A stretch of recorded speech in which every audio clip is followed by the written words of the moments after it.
My true story from Michigan. They forgot my 80th birthday, but remembered to transfer my name off the will right after my husband's funeral, but they didn't know one thing. I let them sign. Then I let the bank speak for me. I raised my teacup, steady, as the morning light filtered through the kitchen window. It was my 80th birthday, nominally, though that number felt heavy in a body that had already carried several decades past it.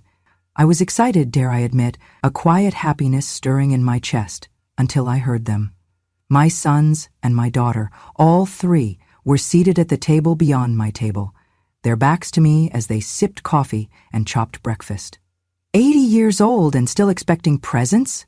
"Mom, you should know your place," began my eldest, Michael, his words flat and dismissive. I swallowed around the lump in my throat and kept my eyes on the teacup's delicate pattern. My daughter, Caroline, looked up from scrolling through her phone and added, "Your name on the will is just dead weight now. They've already updated it, don't worry." She emphasized the last words as though sharing a secret they were proud of. My youngest, Rebecca, poured another cup of coffee and set it down with unnecessary care. "Just sign this thing, Mom. Help us with the paperwork. Easy enough, no big deal," she said, and passed a thin document across the table. I recognized it by the hospital script, updated will and estate transfers. I forced a slight smile as the paper landed in front of me. I lifted my eyes toward the small altar where my husband, Jonathan, had been laid to rest 2 months ago. I met the photo of him, kind eyes, soft gray hair, the man who had promised on our 50th wedding anniversary that I would always matter in our home. That promise felt like a lie now. Michael scoffed before turning his attention to his plate. Caroline tapped her foot, impatient. Rebecca adjusted the papers as though she were straightening curtains. They did not ask how I was. They did not wish me a happy birthday. They reminded me that I was no longer relevant. I took a breath. I pictured myself signing the will today. I pictured my name wiped away, along with everything I had ever believed I owned or meant in this family. But I remembered the promise that had been made years ago. I remembered the man on that mantel. The sound of his voice in our bedroom when I had cried after my first stroke. "We built this together. You built this family," he had said. They would remove me, they would erase me, but I would not vanish. So I held the pen with a quiet dignity. I didn't clear my throat. I didn't ask for acknowledgement. When I signed, my signature smooth, practiced, final. They relaxed visibly. Rebecca folded the document and tucked it away like hidden loot. Caroline smirked. Michael nodded and said, "Okay, that's done. You don't have to worry anymore." Just then, Michael glanced at the photograph of Jonathan and me, behind me. He whispered something I did not hear, then looked at his mother with a flicker of unease. But his expression hardened, and he shrugged toward his siblings, as if daring them to notice me. I looked again at their faces. No guilt, no warmth, no memory of the years of sacrifice, of the nights I sat with them through fevers, of the vacations I gave up so they could have lessons they wanted. Nothing but the present calculation of convenience. My birthday remained uncelebrated. I did not speak. I rose from the kitchen chair, folded the napkin beside my teacup, and left the room without a word. I caught a glimpse of the clock, 8:05 a.m., time passing, people living, ignoring what was right in front of them. I walked slowly to the room where I kept my papers from the old house, the life we had built in Michigan before moving here. Filing cabinet still held deeds, letters, tax returns, life insurance policies, and photographs of birthdays past.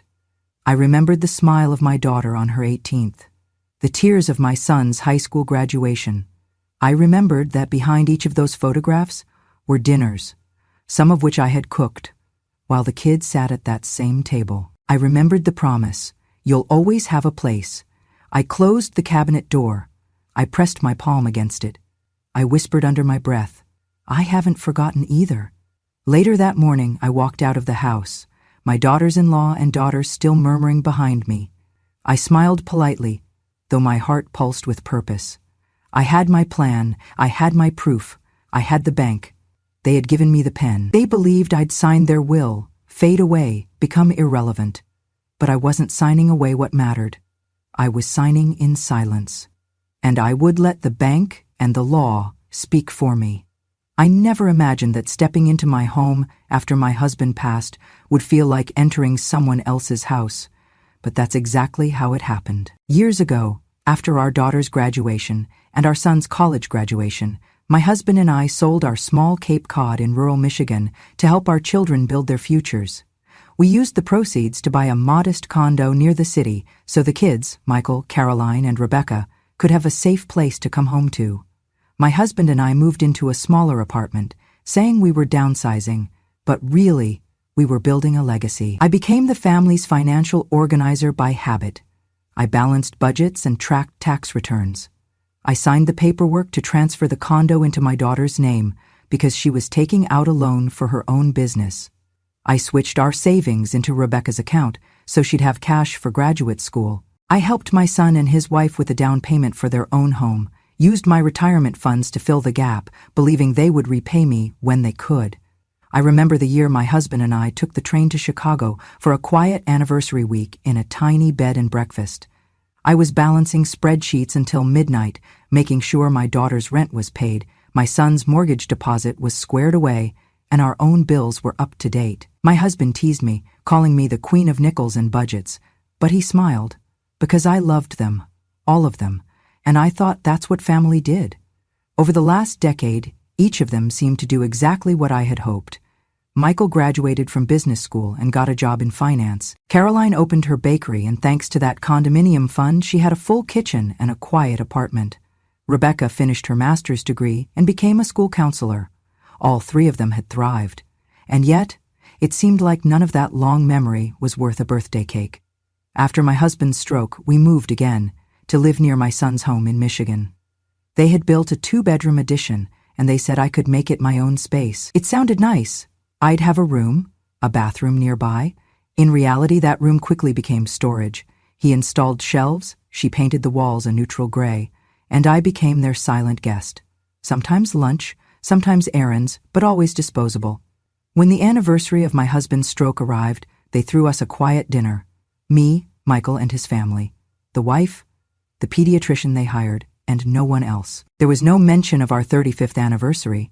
I sat across from their newborn and drank a glass of wine I didn't really want. I felt the shift. My role had changed. I was no longer the backbone. I was decoration. Still, hope somehow lingered in me. A wish that maybe, just maybe, we could revisit Saturdays at the old dining table in Michigan, with birthday candles and mashed potatoes and laughter. When my husband passed, I let them plan the funeral. I did not argue when they asked me to contribute to the floral fund. I let them tell me it was too much to ask me to speak, even though I had said my vows so many times I could have recited them blindfolded. We sold that condo, the one I had helped fund. I did not mind. It was money I had set aside, after all, not that I expected gratitude, just respect. And then I moved into the gray edition, the one I had not repainted. The truth is, they may have forgotten who I was. They may have forgotten what it cost me. 40 years of early mornings and late nights, balancing finances and emotions, carrying their dreams on my tired back. I remember coming home from the bank one day, sorting through my mail, and seeing a small thank you card from a neighbor whose dog I had walked when they were on vacation. Inside, it read, "You are always so kind. Thank you for taking time to help." I placed it on the mantel and thought of how little it took to feel seen, and yet somehow my own family could not manage a single note. Now, in that room, with neutral gray walls, I sat and replayed the morning's exchange. They offered no cake, no balloons, no celebration, just a will, a form, and a reminder that my name was no longer theirs to carry, or perhaps no longer needed. I thought of my husband's final words. "We built this life together. Don't ever let them tell you it's not yours anymore." Yet here they were, so eager to erase me. I closed the file cabinet where I kept the documents I had once sorted, property deeds, tax paperwork, their graduation diplomas. I realized one thing. I may have lost their gratitude, but not my memory, not my skill. I still knew how wealth moved through paperwork. I still knew how to anchor a legacy, legally and irrevocably. So I spent that afternoon reviewing the banking documents I'd submitted a month ago, the ones that said in clear legal language, no change to account ownership or value unless signed by Eleanor Jean and notarized by a bank official. I turned a key in my memory. My signature had changed slightly 6 months ago at the bank, and I had set a condition that any future wills or transfers had to be countersigned and stamped. I closed my eyes and heard my husband's voice again. You love them all so much, but don't give away the bridge you built. At night, I lay in bed, feeling the dull ache in my heart, but also the warmth of purpose. They had seen me as irrelevant. They had thought nothing of forgetting my birthday. They had taken me for granted. But I would remind them, and more than that, I would leave them with the unmistakable voice of the institution they had depended on but ignored, the bank. I had given them my name, I had given them my money, I had given them my years. Now, I would give them their limits. Because sometimes love requires you to guard what matters, even if the only ones you've taught to value it forget. I sat at the dining table after they left, the morning light silencing the echoes of their voices. The will lay before me, crisp and official-looking. I lifted the pen, not to relinquish, but to confirm. I signed where they asked, my signature steady and unreadable. I was thinking ahead, not out of defiance, but out of preservation. 4 weeks earlier, I had quietly arranged a meeting at the local branch of our bank, the one my husband and I had used for nearly half a century. I asked to speak with the estate officer, a friendly woman named Lisa who remembered helping me deposit Christmas checks for the grandchildren. I said I wanted to update some things, my account instructions, my signature, and an additional layer of protection. She pulled out a form labeled Dual Authorization Directive. It stated plainly, no withdrawal, transfer, or change in account beneficiaries may occur without the account holder's verified signature, the bank's official seal, and a notarized statement from the holder. I nodded, signing in front of the notary. I asked her to attach the directive to not just the bank account, but also to any associated will or trust instructions. Then I requested to update my signature on file. It had changed slightly over time, my handwriting getting shakier. I practiced in front of the bank teller, signing my name with intentional clarity. ELEANORJEANHARPER. I knew they would validate it later. I left the bank that day with a neatly stamped folder of legal paperwork, a copy for me, a copy for the bank's records, and a note to keep a sealed copy with my lawyer. I tucked the banker's thank you cookie wrapper in my purse. I smiled at the ordinary comfort of breakfast snacks, oblivious to how they would become vital. Now, at home, I had signed the new will. I tucked it into a plain envelope and slid it into my robe pocket. I walked to my old bedroom, once shared with Jonathan, to retrieve the sealed packet from the bank and the notary's acknowledgement letter. From my purse, I removed the legal agreement and put it in another envelope. My heart felt calm because I had done what I believed, prudent, not vengeful. I rearranged my afternoon around secret errands. I visited Frances, the lawyer friend I had known since I started working at the courthouse. I handed her both envelopes, her expression tight with respect. There was no other way, I told her. I signed quietly, so they'd think it was done, but this, I tapped the banker's packet, this seals it. Frances nodded and packed the documents into her briefcase. We'll keep this sealed until the moment the bank refuses to honor the new will or any withdrawals. I returned home slowly, enjoying the weight of the afternoon sun through the curtains, as if each beam reminded me that light and truth always finds its way. I did not mention any of this during dinner. Instead, I passed the casserole dish and smiled. They told me how much they appreciated the meal, each spoonful complimenting Mom's cooking. I kept my smile, but my thoughts were far from that kitchen table. That night, I reviewed one last time the checklist I'd made. Will signed, dual authorization in bank files, signature updated and verified, legal copies with Frances, no note, no clue, just calm. I slid into bed, aware of my breathing, my pulse, and the promise inside that sealed paper. They thought they had removed me. They did not know I had already fortified everything that mattered.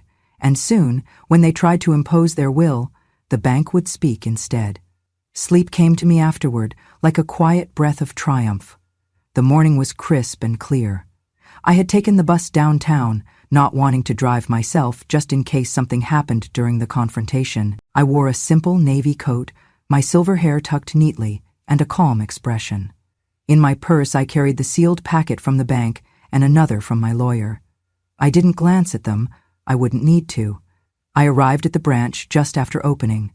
I took the stairs to the executive office on the second floor. The receptionist nodded at me by name. She and I had shared holiday greetings in the lobby last year. I returned a polite smile without showing my purpose. The branch manager, Mr. Green, greeted me in his office. He was tall, silver-haired, wearing the placid expression of someone used to handling client crises. I sat down while he stood by the window overlooking Main Street. "Mrs. Harper, thank you for coming," he said, glancing at his watch. "Your son said he'd be here today to transfer funds. He is on his way," I replied. "I asked him to come here directly." Green nodded. "All right, we will handle this on our side." I watched as he tapped a button on his computer. I felt my heart steady. I thought of the packet in my purse and the sealed opportunity it represented. I thought of Jonathan's voice whispering courage to me from beyond the threshold of loss. Shortly after, the door opened. Michael stepped in, dressed in his tailored suit, a forced calm in his posture. He carried a leather wallet and a folder with official-looking papers. He looked surprised when he saw me. "Mom?" he said, voice catching slightly. I did not respond. I merely watched him. He spotted Mr. Green and approached the manager's desk. "Yes, we're here for the transfer," Green gestured. "Please have a seat. I will run through the protocol with you." He turned back to me. "And Mrs. Harper, thank you for meeting us." I nodded once. Michael opened his folder and handed over the new will document. "This is the updated will removing Mom's name from the beneficiaries. We'd like to transfer $250,000 into our family account now." Green took the document with a measured air. He said nothing. He smiled before slowly scanning its contents and typing something. I saw Green's posture stiffen a little. He set the document down. He opened the files on his desk. I felt tension gather in the room. Time slowed. Green finally looked at me. His face was calm, but eyes serious. He cleared his throat. "I am sorry, Mr. Harper. At this time, we cannot process this request." Michael frowned, as did his wife's face in his peripheral vision. She stood in the room's doorway, phone in hand. Green continued, "Our records show that Mrs. Eleanor Harper updated her account mandate just 4 weeks ago. Any transfer or change requires her verified signature and the bank's official seal." Michael's eyes turned to me. "That's not right. Mom signed the will." His voice held anger now. "You can't block this." Green brought out a printed notice and placed it on the desk. "Sir, this is a formal notice of account freeze. The bank must refuse transactions that do not meet these conditions. Please read carefully." Michael snatched the paper angrily. He read it. His face went pale. Rachel stepped forward into the office and hissed, "You're making a mistake."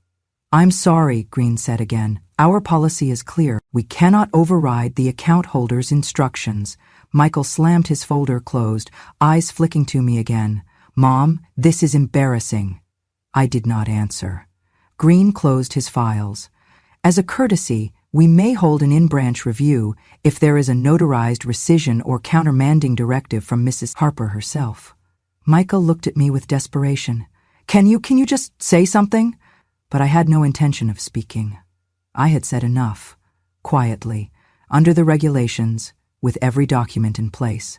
His face shifted. Anger, confusion, fear. Green stood. "Thank you for your time. The transfer will be blocked effective immediately and the account flagged accordingly. The funds are under hold pending your mom's direction." I left the office without a word. Outside, I breathed deep, looking up at the blue sky. I had stepped back into a world that had tried to forget me. Michael and Rachel followed, his shoulders tight, her lips pale. I walked away slowly. Downstairs, in the lobby, where I once dropped in for forms or holiday greetings, I took one last look at them, pacing, voices low and urgent. I walked out into the street, the door closing softly behind me. By the time I reached the sidewalk, I felt the weight lift. I sensed delivery, my presence registered by every contract and clause I had shaped. Over the next few days, the story would spread, the granddaughter would share the notice with a local reporter. Comments would flood in. A brave senior. Finally, someone stood up to the kids who think inheritance equals entitlement. Bank policy saved her. Authentication isn't optional. In the evenings, I drank tea in my quiet apartment and thought of the day. I thought of the power of silence combined with structure. I thought of how justice sometimes takes the form of procedure, and how granite roots beneath even a veneer of family pain. I never yelled. I never called lawyers to scold them. I trusted the system. I let the bank speak for me, and for every senior whose worth is enshrined in contracts and laws and not compassionless mouths. They forgot my birthday. They thought they could erase me, but I stood before the institution that holds every line in writing and proved the strength of being seen and heard without raising my voice. I was alone in my apartment just after dinner when my phone buzzed. The screen lit up with my daughter's name, Caroline. I settled into my chair, cradling a warm mug of herbal tea, preparing for what would come next. The call connected. I could hear her voice before I saw her name, raw and furious. "You think you're clever, Mom," she spat. "You think hiding behind bank policies makes you a hero?" Her words slashed through me, but I remained silent. I had spoken when it mattered most. "Enough games," she hissed. "We're your children, and we've done everything for you, paid for the condo, helped you since your stroke, even sheltered you under our roof, and what do? You play tricks, signing nonsense so the bank can freeze what's rightfully ours." I breathed steadily, sipping my tea. "Rightfully ours?" she laughed, a hollow echo. "You always think you're smarter than everyone. God, you're cunning. You think you'll die alone, and then what? We have to clean up your mess." A pause. "I am not a villain, Caroline," I said calmly. "Don't you dare patronize me," she screamed. "You're 80 years old and still scheming. You're using loopholes and paperwork to punish us. You're pathetic." My grip on the phone tightened. I remembered the year I held her when she cried over a failed school test. The nights I sat at my husband's hospital bedside, comforting her. Now she called me pathetic. "Pathetic?" I repeated softly. "I wonder what word you'll use when you realize it wasn't a loophole, it was planning." Her voice caught. "Planning? You don't know us anymore, Mom." "And what do you call forgetting to wish me happy birthday?" I asked. My voice remained level. Her breath trembled.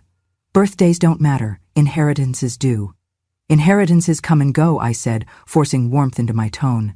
"Character lasts." There was a silence, tense and sharp. Then she spoke again. "Bon vaut bien donc lao. Better that than us dealing with your schemes." Her words landed heavy, worse than any blow I'd expected. My throat tightened. I felt the weight of years in that sentence, ungrateful, cruel, detached. I did not speak. I ended the call. I set the phone on the table, watching it face down. My breath slowed. I let the anger rise, but I did not unleash it. Instead, I felt pride. Not pride in their reaction, but in myself. I had passed the test I didn't ask for, to remain composed while she raged. I had built a fortress around myself with quiet, careful strategy. I walked to the mantel and touched the small figures of my grandchildren, smiling from a photograph taken at a summer picnic. Caroline had held my hand that day, telling me I was her hero, her backbone. I allowed myself one tear, but it came with gratitude. Gratitude that I had done what I did for them, and gratitude that I no longer needed their approval to know my worth. I turned off the lamp and sat in silence. The apartment hummed softly in the night. Outside, a dog barked. A car passed. Life moved quietly, while my mind was loud with resolution. In the morning, I woke and went through my routine. Breakfast, tea, exercises. I read a legal brief online about elder rights. I signed up for community educational webinars. I answered one email from a neighbor who thanked me for the talk I gave at the local library. You changed how I think. I thought of my daughter again. I thought of the pain beneath her anger, and I forgave her. Not because she deserved it, but because I deserved peace. Their aggression did not weaken me. It reminded me. Their anger laid bare their desperation and my strength. I moved forward quietly, confidently, a woman 80 years old, navigating threats not with screams, but with silence that holds power. And that night, I wrote in my journal, "They called me pathetic, but they cannot break my resolve. Only my silence can do that. And I choose to use silence wisely, not as submission, but as strategy. They attack, I stand." I closed the book and lay down, not angry, but unshakable. Because speaking does not always mean shouting, and winning does not always mean breaking the silence. By midweek, the news was no longer just whispers in my hallway. It had become public. I was folding laundry in my modest living room when a knock came at the door. It opened to reveal a young reporter, polite, press khaki outfit, notebook in hand. Summerfield Press ran a quick article with the headline, Michigan Grandma Freezes $250, 0 cents, K transfer after bank enforces her new will policies. The story quoted me directly. My children thought forgetting my birthday was acceptable. They thought I didn't know. They forgot I built this. I invited the reporter in for tea. We sat across from each other as I retold the timeline. The silent birthday, the will signing, the bank's refusal. She was attentive, nodding slowly. She asked about my motivations. I said I did not want confrontation. I wanted my voice, calmly, to matter. Within hours, the online version gained traction. Local TV saw the clicks and picked up the story. They called me for a live interview.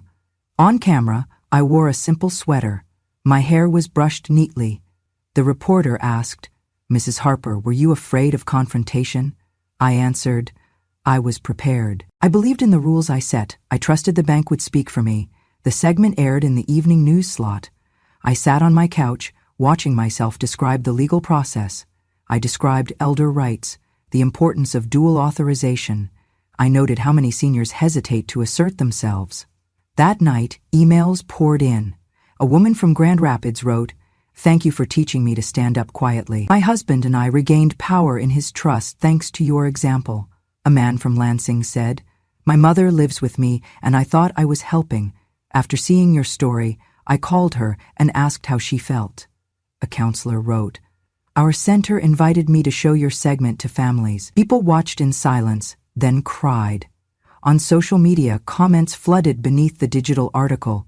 She's a hero. Finally, someone shows seniors aren't helpless.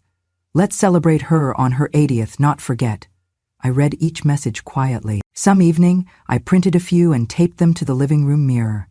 I left space between them so I would see my strength reflected back clearly. That weekend, I was invited to speak at a town hall gathering at the county library. The event was called Emerging Voices, Elder Justice and Rights.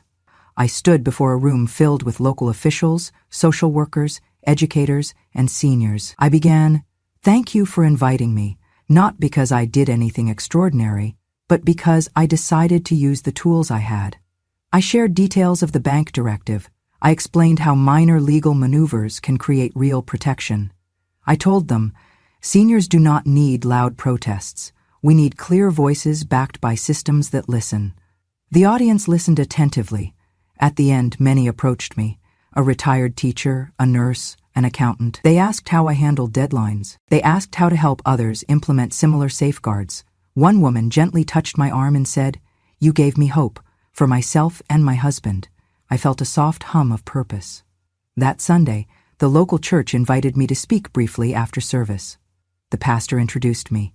We are honored to have among us someone who stood not with anger, but with clarity, a woman who used her faith in rules to protect her truth. I spoke for 5 minutes about love, responsibility, and boundaries. I looked around and saw nods, tears, and recognition. I also received an unexpected message.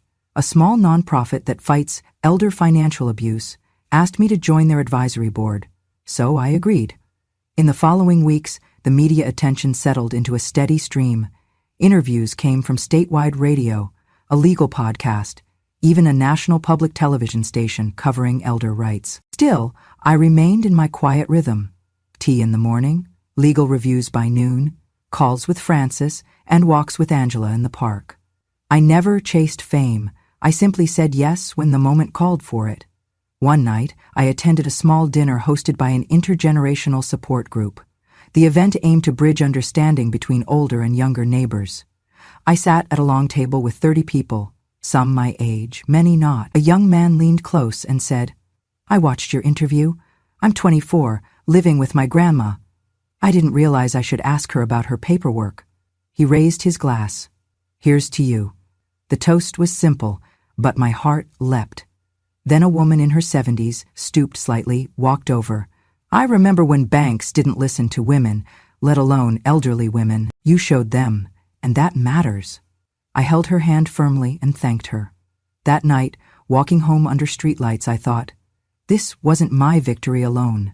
It was ours, all of us, who need systems that respect us.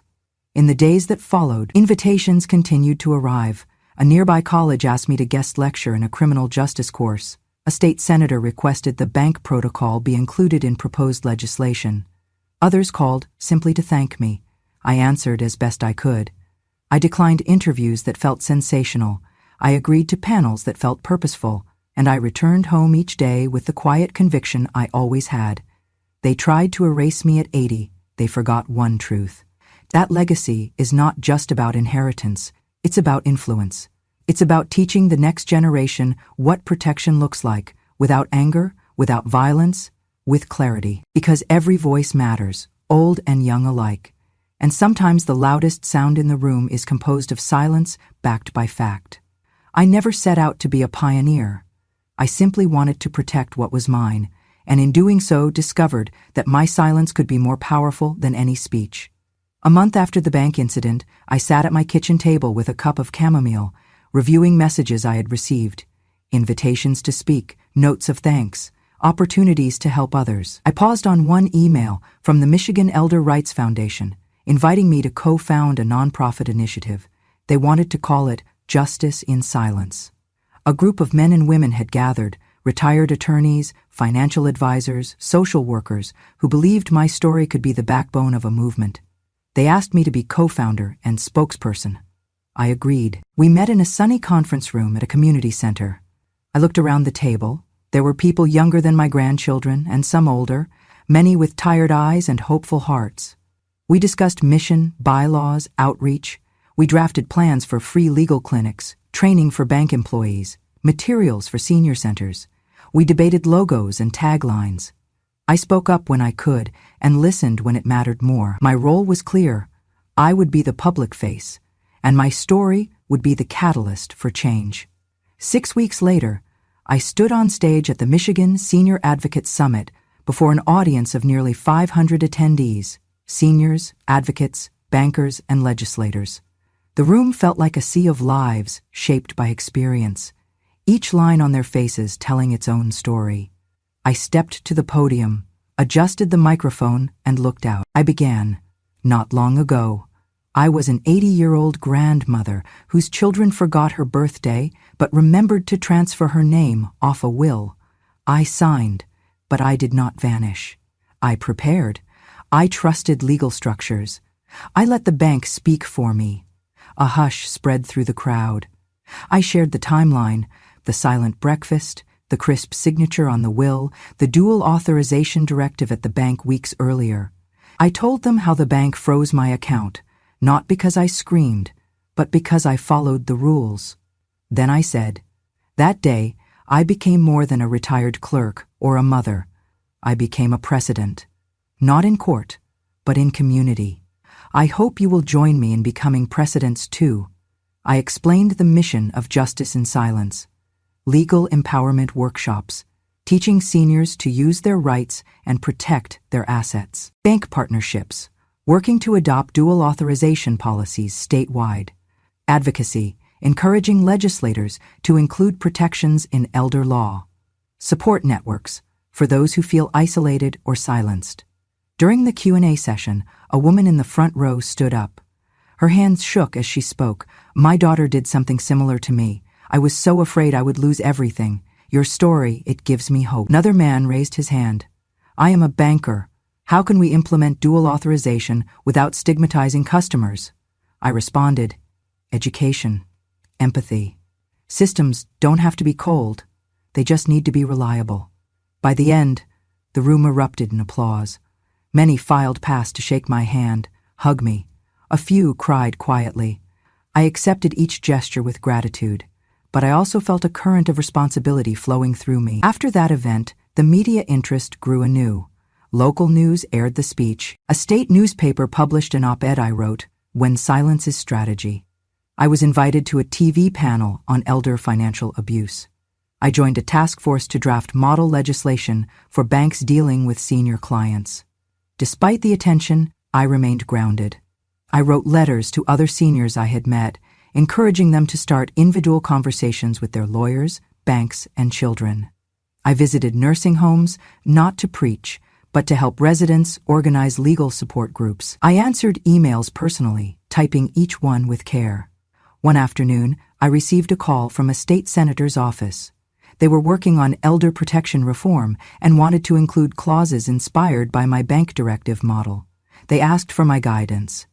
I reviewed draft language with Francis and the nonprofit team. I suggested clearer wording, adding oversight checks to ensure families could not override protective directives without proper judicial review.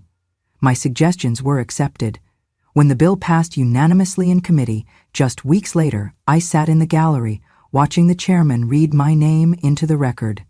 Eleanor J. Harper, citizen advocate, whose example guided this legislation.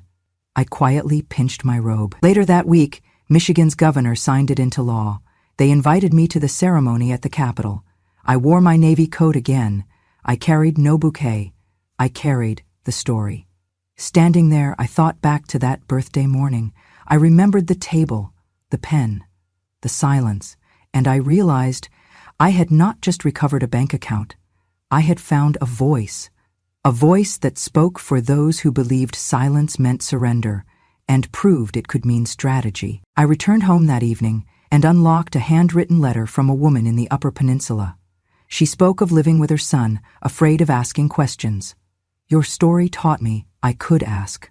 She wrote that they finally sat down with a lawyer together and added protective clauses to her finances.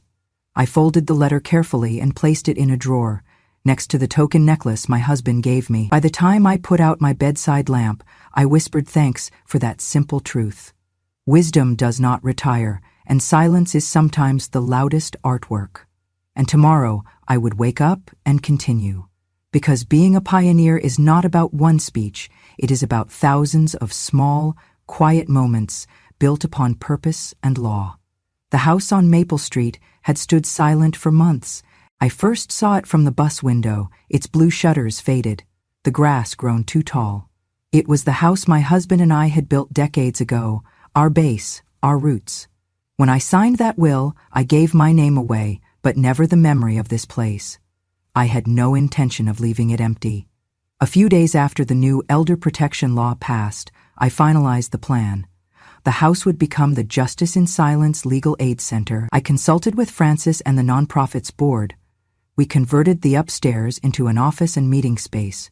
We installed simple desks, comfortable chairs, shelves filled with referral guides, pamphlets on elder rights, pictures of community events. My bedroom stayed the same. Faded quilt, small lamp, framed photo of Jonathan smiling on our wedding day. But down the hall, the warm kitchen now hosted weekly Know Your Rights clinics. The living room had been rewired for video recording, so I could shoot short legal tips for seniors who couldn't make it in person. And the back porch, the one we used for iced tea, now welcomed elderly neighbors on summer afternoons to talk quietly, confidentially. They had thought I was old. They had thought I was forgetful. But here I was, writing a script, signing a lease, scheduling appointments. Just as I once balanced budgets, I was now balancing justice and compassion, logic and heart. The day we officially opened, I recorded a short video. It began with me standing in the living room, evening light streaming through the windows. I spoke into the lens, voice calm. They thought an 80-year-old couldn't outsmart paperwork. They thought I didn't know where the law lived, but I did. Because I didn't just study it, I helped shape it. The camera panned to a framed highlight on the wall, my quote from the state bill signing ceremony, engraved under glass. The video cut to me reviewing documents with an elderly couple and a volunteer lawyer. Then it showed me standing behind the podium at a panel discussion in Lansing. I closed the video with these words. I was a mother who cooked dinner and wiped tears. And today, I am someone who hands out courage and counsel. I posted it on the nonprofit's homepage. It received thousands of views. Seniors called to say, "Thank you for making this real." They called the next day. Mr. Thompson, who'd lost his independence to a predatory family member. Mrs. Ramirez, whose bank refused to speak to her after her husband died. Several more asked for help with wills, guardianship, and housing fraud. I did not mind the calls. I was ready. Every morning, I poured a cup of tea and walked up the old wooden staircase, the same stairs our grandchildren had raced down on Christmas, and opened the center's door. I greeted volunteers. I settled into my desk, reviewed appointment schedules, answered emails. Most days ended with a walk in the yard, a moment with the photograph of our dog Peaches, who used to be buried under the magnolia tree. Over time, the house became more than consultancy. It became a symbol.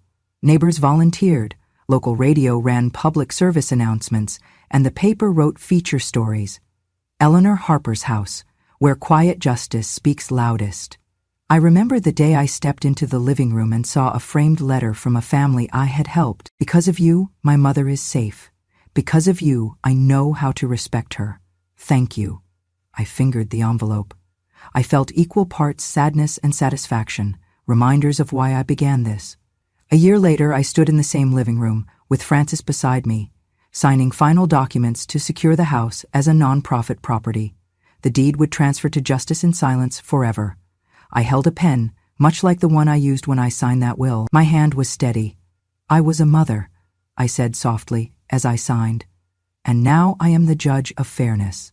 I looked at Frances, then the small group of staff and volunteers. I felt no bravado, just responsibility. Later, the local news aired a closing segment. Me, seated at my desk, eyes gentle but unyielding, arranging my pen, as we labeled the clip. Justice doesn't retire, it resides. Walking home that evening, I passed under the old maple in front of the house. I felt the breeze and smiled. They had underestimated me. They had forgotten birthdays, but they underestimated the care I took with every document, every signature, every quiet moment of planning. I entered my home, not as a displaced mother, but as a guardian of wisdom. My house stood firm and warm. I was not the same woman the kids once dismissed. I was Eleanor, mother, widow, lawyer, advocate, and in the quiet of that house, I had found my voice and given others theirs. Thank you for staying with me until the very last word. If this story reminded you of your mother, your grandmother, or even yourself, know this. Quiet women are not weak. We carry the storm in silence, and when we speak, the ground remembers us. They tried to sign me away, but they forgot one thing. I built the house, and I knew where every nail went. Here on Grandma True Stories, we honor the women who never screamed, but never forgot. The ones who lost everything, and then took back what mattered. Not with fists, but with a fountain pen and a plan. If you believe these stories deserve to be heard, if you believe age doesn't erase wisdom, it sharpens it, then click, subscribe, share, stay, because revenge has no expiration date, and wisdom never retires.